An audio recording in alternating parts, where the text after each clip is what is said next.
आज तक हमने कई साधना के बारे में सुना होगा। कर्ण पिशाचिनी साधना, प्रेत, गंधर्व और यक्षिणी साधना। पर आज हम जिस साधना के बारे में बात कर रहे हैं वो है किन्नरी साधना। इसका भी वर्णन हमारे धर्म ग्रंथों में मिलता है, जो कि काफी दुर्लभ और काफी कठिन साधना है। इस साधना को किया यूपी के बुलंदशहर के एक आदमी अमिताभ ने, जिसके बाद उसका पूरा जीवन खौफ के साए में गुजर गया। जब उसका सामना हुआ अपने मन से उत्पन्न एक किन्नरी संध्या से, क्या अमिताभ इस किन्नरी से बच पाएगा? क्या प्रतिभा अपने पति को बचा पाएगी या होगा कुछ और? ये सब जानने के लिए देखिए डर, दहशत और खौफ से भरा ये पूरा वीडियो। एपिसोड की शुरुआत होती है और हम प्रतिभा को देखते हैं, जो गर्भवती थी। आज उसकी गोद भराई थी, पर इस मौके पर उसका पति अमिताभ मौजूद नहीं था। दरअसल वो पिछले कुछ महीनों से बेंगलोर में जॉब कर रहा था और तभी पोस्टमैन प्रतिभा के ससुर को एक लेटर देता है और उसे पढ़कर उन्हें जोर का धक्का लगता है और वो बेहोश हो जाते हैं। दरअसल उस लेटर में अमिताभ के टर्मिनेशन के बारे में लिखा था।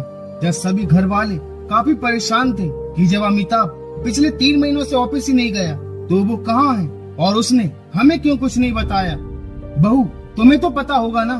दरअसल प्रतिभा को भी इसके बारे में पता नहीं था, क्योंकि अमिताभ कम ही उससे बात करता था और जब भी प्रतिभा उसे कॉल लगाती थी तो हमेशा उसका फोन स्विच ऑफ आता था। वो सिर्फ मैसेज डाल देता था कि वो ठीक है। पर अब प्रतिभा को भी काफी टेंशन हो गई थी और उसी रात जब वो अपने बेटे राहुल के साथ सो रही थी कि तभी उसके कमरे का गेट अपने आप ही खुल जाता है और जब वो देखती है कि गेट खुला है और राहुल भी गायब है तो उसे काफी टेंशन हो जाती है। और जब वो बाहर जाकर देखती है तो राहुल डरा सहमा एक कोने में बैठा था और काफी कांप रहा था और उसके सामने एक आदमी खड़ा था जिसका मुंह खून से लथपथ था। जब प्रतिभा उसे पहचान जाती है कि ये तो अमिताभ है और वो उससे पूछती भी है कि ये तुम क्या कर रहे हो, तुम्हारी ऐसी हालत कैसे हो गई। पर इससे पहले कि वो कुछ समझ पाती, अमिताभ राहुल के गले पर काट लेता है और प्रतिभा की आंख खुल जाती है। दरअसल प्रतिभा सपना देख रही थी, पर वो इस सपने की वजह से काफी परेशान हो गई थी और अगली सुबह वो ये सपना अपने सास ससुर को भी बताती है और कहती है कि मुझे काफी घबराहट हो रही है, कहीं अमिताभ को कुछ हुआ तो नहीं। और वो बेंगलोर जाने का कहती है, पर उसकी सास जाने से मना करती है कि ऐसी हालत में तुम्हारा जाना ठीक नहीं है, अनजान शहर, अनजान भाषा, रहने दो, तुम मत जाओ। पर प्रतिभा नहीं मानती और वो निकल जाती है बेंगलोर अपने बेटे के साथ और सीधा उस एड्रेस पर पहुंच जाती है जहां अमिताभ रहता था। पर मकान मालिक कहते हैं कि अमिताभ यहाँ रहता था, पर पिछले महीने वो अपने सामान लेकर यहाँ से चला गया और अब हमें नहीं पता कि वो कहाँ रहता है। और ये लो, इस बॉक्स को वो छोड़ गया था, इसे ले जाओ। और प्रतिभा उस बॉक्स को लेकर अपने होटल के लिए निकल जाती है। पर मकान मालिक कुछ तो ऐसा था जो अमिताभ और उस बॉक्स के बारे में जानते थे, जो उन्होंने प्रतिभा से छुपाया था। वहीं जब दोनों होटल के लिए जा रहे थे तो प्रतिभा अमिताभ को लेकर काफी परेशान थी और वो राहुल से थोड़ा आगे निकल जाती है। पर तभी कोई राहुल का हाथ पकड़ लेती है और उस बॉक्स को खींचने लगती है और राहुल को कोई दिखाई नहीं देता और वो जोर जोर से चिल्लाने लगता है, माँ, यहाँ कोई है, किसी ने मेरा हाथ पकड़ लिया है और इस बॉक्स को छुड़ा रहा है। पर प्रतिभा इसे राहुल का वहम मान रही थी और दोनों होटल वापस आ जाते हैं। वहीं राहुल उस बॉक्स को खोलने की काफी कोशिश कर रहा था, पर ना तो उस बॉक्स में कोई लॉक लगा था और ना ही की होल था, पर वो बॉक्स बंद था जो खुल ही नहीं रहा था। जहाँ प्रतिभा राहुल को उस बॉक्स को छोड़ सोने के लिए कहती है, पर तभी राहुल को किसी की परछाई दिखाई देती है और वो अपनी माँ से बोलता भी है कि माँ, बाहर कोई खड़ा है। पर वो कहती है कि राहुल, मजाक बंद कर, नहीं तो थप्पड़ लगेगा, सो जा जल्दी। और थोड़ी ही देर बाद वो बॉक्स अपने आप ही खुल जाता है, जिसमें से रोशनी भी निकल रही थी, जिसे राहुल अपनी आंखों से देख रहा था। और वो तुरंत अपनी माँ को उठाकर कहता है कि माँ, वो बॉक्स अपने आप ही खुल गया, उसमें से रोशनी भी निकल रही है। पर प्रतिभा को तो ऐसा कुछ दिखाई नहीं देता और वो राहुल को फिर से डांटती है। और उसी रात एक बार फिर से वो बॉक्स खुलता है और उसमें से एक हाथ निकलता है जो जाकर राहुल का गला दबाने लगता है। और ठीक उसी समय प्रतिभा को भी सपना आता है कि कोई अमिताभ का गला दबाकर मार रहा है और वो तुरंत नींद से जाग जाती है, जहाँ राहुल भी काफी हाँफ रहा था, जो कहता है कि माँ कोई मेरा गला दबा रहा था। जब प्रतिभा भी सोचती है कि बिल्कुल ऐसा ही सपना मुझे आया, पर ये कैसे हो सकता है, और किसी तरह वो रात तो गुजर जाती है और अगले दिन वो सीधा अमिताभ के ऑफिस पहुंच जाती है।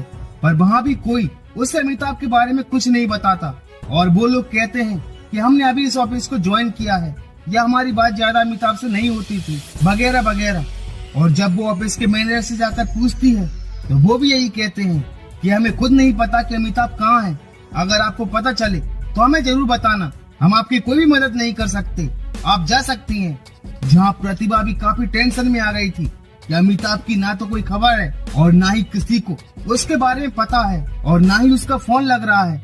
और जब वो वापस अपनी होटल जा रही थी तो राहुल के हाथ पर उस बॉक्स से खून आ जाता है। जहाँ राहुल कहता है कि माँ ये मेरा खून नहीं है, ये इस बॉक्स से निकला है। पर उस बॉक्स से तो खून निकलने का कोई भी नामो निशान ही नहीं था। और उसी रात जब दोनों सो रहे थे कि तभी कोई जोर जोर से उनके रूम का दरवाजा खटखटाने लगता है।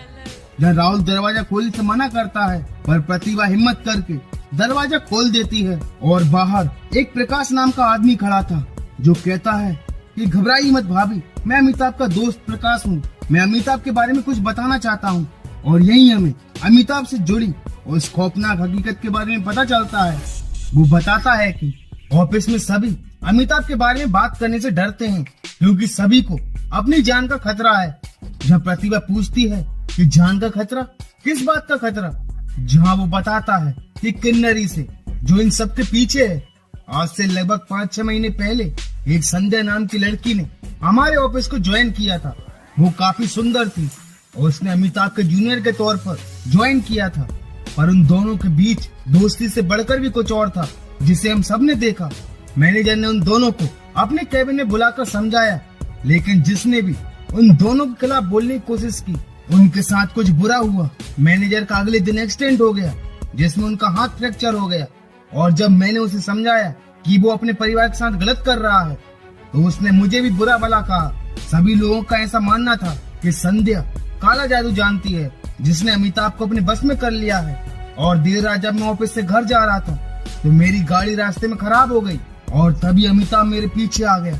वो काफी बदला बदला लग रहा था, उसकी आंखें सफेद पड़ चुकी थी। उसने मुझे हवा में लटका दिया जो कह रहा था, मैं काला जादू जानती नहीं हूँ, मैं खुद काला जादू हूँ, जो भी हमारे बीच आएगा उसका अंजाम बुरा होगा, बता देना सबको। और पिछले कई दिनों से मैं पैरालाइज पड़ा था, मुझे हॉस्पिटल और घर भी अमिताभ ने ही छोड़ा था। और ठीक होकर जब मैं ऑफिस गया तो अमिताभ ऑफिस में नहीं था, कहीं गायब हो गया था। भाभी मुझे माफ कर दीजिए क्योंकि इस सब का जिम्मेदार मैं ही हूँ। मैंने ही उसे किन्नरी साधना के बारे में बताया था। मैंने उसे एक किताब दी थी जिसमें किन्नरी साधना के बारे में लिखा था। उस किताब में बताया गया था कि किन्नरी बिल्कुल अप्सराओं की तरह होती है, अलौकिक होती है, जिन्हें हम अपनी इच्छा शक्ति से बुला सकते हैं। मैंने उससे मजाक मजाक में कहा कि वो भी अपने लिए एक किन्नरी बना ले, लेकिन उसने मेरे मजाक को सच समझ लिया। संध्या ही वो किन्नरी है जिसे अमिताभ ने अपने आप के लिए बनाया है। और अमिताभ के गायब होने के बाद मैं उस इंसान को ढूंढ रहा हूँ जो किन्नरी साधना के बारे में जानता हो, पर अभी तक वो मुझे नहीं मिला। उसे ढूंढने की कोशिश जारी है। और उसी रात जब राहुल और प्रतिभा सो रहे थे तो एक बार फिर से वो बॉक्स खुलता है जिसमें से वो किन्नरी निकलती है और वो उनके पलंग को हवा में लटका देती है। और पहली बार उन दोनों का सामना उस किन्नरी संध्या से होता है जो कहती है, तुम अमिताभ को वापस पाने का सपना छोड़ दो, उसे ढूंढना बंद कर, वो सिर्फ मेरा है, वो ना तो तुझसे प्यार करता है और ना ही तेरे बेटे से, भूल जा तेरे पति को। जब प्रतिभा कहती है ठीक है, पर ये बात अमिताभ खुद मुझसे आकर कहे। पर किन्नरी कहती है, मैं तेरे छल में नहीं फंसने वाली और ना ही अमिताभ को तेरे सामने लाऊंगी, मान जा मेरी बात, वरना सब मारे जाओगे। और ये कहकर वो गायब हो जाती है। जहाँ प्रतिभा को एक बात तो समझ आ जाती है कि इस किन्नरी और अमिताभ का संबंध इस बॉक्स से जरूर है। और अगली सुबह वो सीधा उन्हीं मकान मालिक के पास पहुंच जाती है और उनसे पूछती है कि आप सच सच बताओ अमिताभ के बारे में आप और क्या जानते हैं। जहाँ वो कहते हैं कि हमें जो भी पता था हमने आपको बता दिया था। और प्रतिभा कहती है इस बॉक्स के बारे में नहीं बताया था, क्या है सच इस बॉक्स का? जहाँ वो कहते हैं हमें नहीं पता, जहाँ प्रतिभा कहती है ठीक है तो इस बॉक्स को अपने पास रखिए, आप खुद जान जाएंगे। जिसे सुनकर वो दोनों काफी डर जाते हैं। जहाँ वो बताते हैं कि अमिताभ एक संध्या नाम की लड़की को लेकर आया था और कहा था कि ये मेरी बीवी है, पर वो उम्र में काफी छोटी थी। हमें शक तो हुआ था, पर हमारे पास इसे मानने के अलावा कोई और रास्ता भी नहीं था। वो इसी घर में ऊपर वाले कमरे में रहते थे, पर एक रात हमें कुछ मंत्रों के उच्चारण वाली आवाजें सुनाई दी और जब हमने जाकर देखना चाहा कि तभी संध्या हमारे सामने आ गई।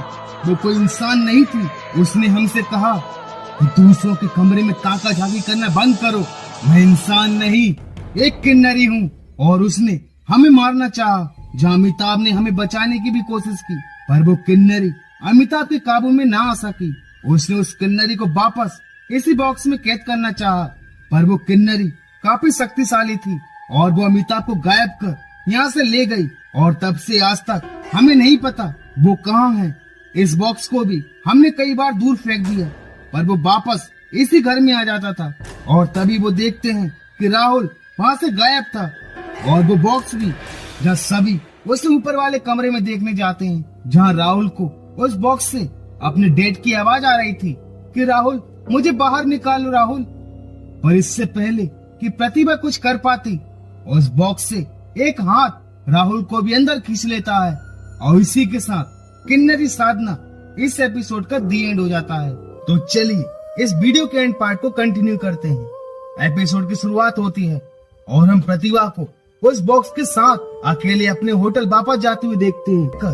वो आदमी अपने होश में आ जाता है और कहता है कि मैं यहाँ कैसे आया, आप कौन है मैडम। और ये कहकर वो वहाँ से चला जाता है। वहीं जब प्रतिभा अपने रूम में पहुँचती है तो चारों तरफ खून ही खून और मांस के टुकड़े पड़े हुए थे, जिसे देखकर वो काफी डर जाती है और भागकर होटल स्टाफ और पुलिस को बुलाती है। पर जब सभी रूम में पहुँचते हैं तो रूम पूरी तरह से क्लीन था। जब पुलिस कहती है कि मैडम कहाँ पड़ा है खून और मांस के टुकड़े, जरूर आपको कोई गलतफहमी हुई होगी।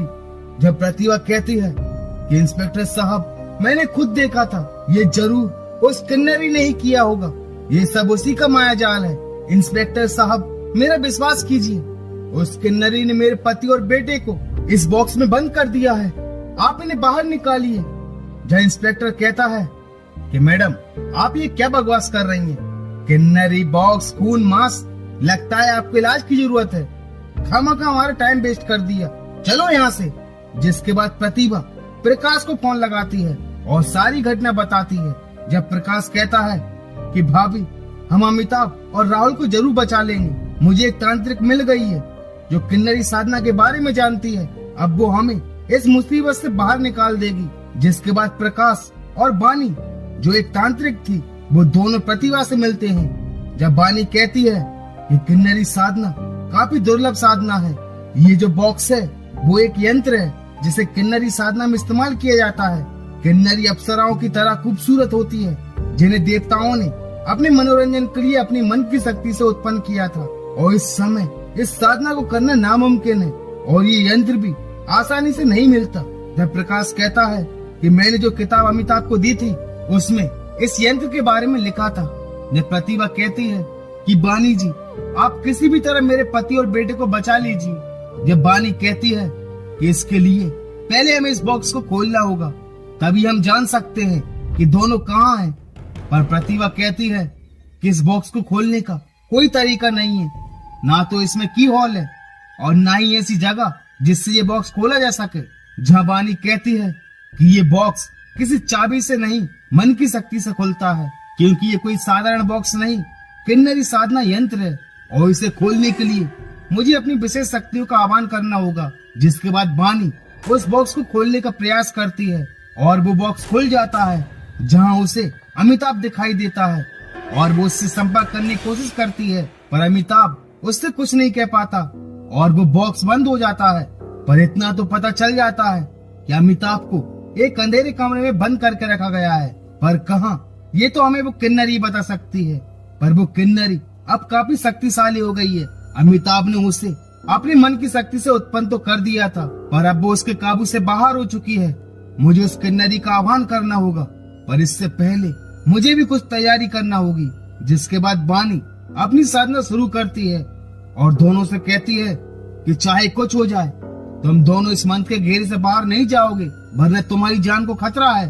और वो अपनी साधना से उस किन्नरी संध्या को उस बॉक्स से बाहर लाती है, जहाँ वो किन्नरी आते ही प्रकाश को डरा देती है, जिससे वो घेरे से बाहर निकल जाता है। और जैसे ही वो उसे मारने वाली होती है कि बानी उसे रोक लेती है और पूछती है कि बता, उन दोनों को तूने कहाँ रखा है। जब किन्नरी बताने से मना करती है, पर बानी उसे अपनी तंत्र साधना से तड़पाने लगती है, जहाँ वो कहती है कि बताती हूँ, मैंने उन्हें शहर के बाहर झील के पास वाले जंगल में एक खंडर पड़े घर में रखा है। जब बानी कहती है कि अब ये किन्नरी पूरी तरह से मेरे बस में आ चुकी है, अब तुम दोनों बाहर जाओ, मुझे इससे अकेले में कुछ बात करनी है, क्योंकि आगे की साधना तुम दोनों नहीं देख पाओगे। जहाँ बानी उस किन्नरी से कहती है कि यह किन्नरी, मैं तुझे तभी छोड़ूंगी जब तू मुझे अपनी कुछ शक्तियाँ देगी, तभी तू अमिताभ को अपने पास रख पाएगी और कोई भी तुम दोनों के बीच नहीं आएगा। बता, क्या तुझे मंजूर है? जहाँ वो किन्नरी कहती है ठीक है, पर इसके बदले में मुझे प्रतिभा की बलि चाहिए। और वो किन्नरी ये कहकर वहाँ से गायब हो जाती है। क्या बानी प्रतिभा के साथ धोखा कर रही है या है कोई चाल उस किन्नरी को फंसाने की? जानने के लिए देखते रहिए आगे। वही बानी कहती है कि प्रकाश, उस मंत्र के घेरे से निकलने की जो तुमने कोशिश की, उसमें तुम्हारी जान भी जा सकती थी, और अब हम तुम्हारी जान खतरे में नहीं डाल सकते। उस वीरान घर में हम दोनों ही अंदर जाएंगे, तुम बस हमें बाहर तक छोड़ देना। जिसके बाद तीनों उस घर तक पहुंच जाते हैं और दोनों घर के अंदर चले जाते हैं और प्रकाश बाहर ही रुक जाता है। जहाँ बानी कहती है कि प्रतिभा, तुम उस कुर्सी पर बैठ जाओ, मैं तुम्हें बांध दूंगी, ताकि उस किन्नरी को लगे कि तुम कमजोर हो, जिससे आसानी से वो हमारे काबू में आ सके। और प्रतिभा को बांधते ही बानी कहती है कि अरे मूर्ख, तूने क्या सोचा कि तुम लोगों के लिए मैं अपनी जान खतरे में डालूंगी? तुम लोगों की वजह से मुझे उस किन्नरी से कुछ शक्तियां मिलेंगी। जब प्रतिभा कहती है कि बानी, ये तुम गलत कर रही हो, छोड़ दो मुझे, और बानी उस किन्नरी का आह्वान करती है और कहती है कि जा, ले ले इसकी बलि और दे दे मुझे अपनी कुछ शक्तियां। जहाँ वो किन्नरी कहती है कि जब तक ये जिंदा है, अमिताभ मुझे कभी स्वीकार नहीं करेगा। मैं चाहकर भी इसे कहीं और नहीं मार सकती थी, क्योंकि अमिताभ ने मुझे इसी घर में अपनी मन की शक्ति से सिद्ध किया था, इसलिए मेरी शक्तियां यहाँ सबसे ज्यादा हैं।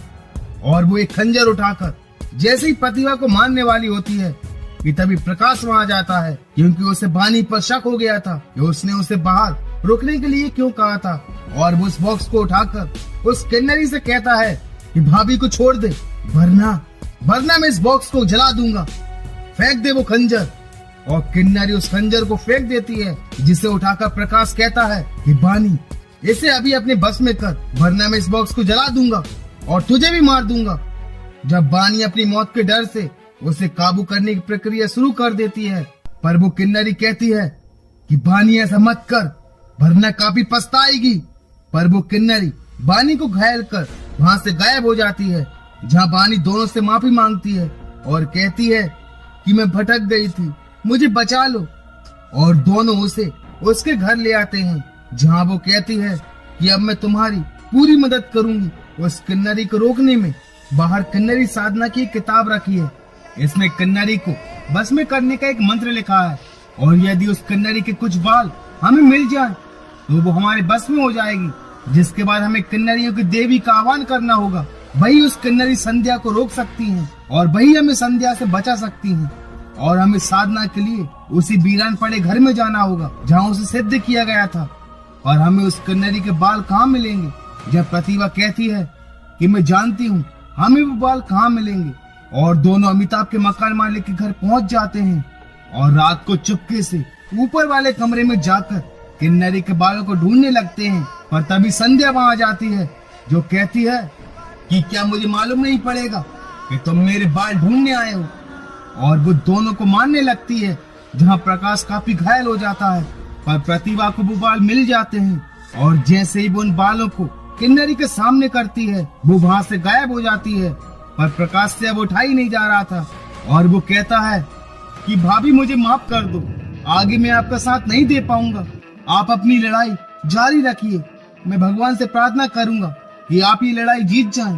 भाई प्रतिभा सीधा उस घर में जाकर किन्नरी देवी का आह्वान करने लगती है, पर तभी वो किन्नरी संध्या वहां जाती है, जो प्रतिभा को रोकने की काफी कोशिश करने लगती है। पर प्रतिभा को बानी की बात याद आती है कि जब तक तुम्हारे पास इसके बाल हैं और तुम मंत्रों की सुरक्षा घेरे में हो तो ये तुम्हारा कुछ नहीं बिगाड़ सकती।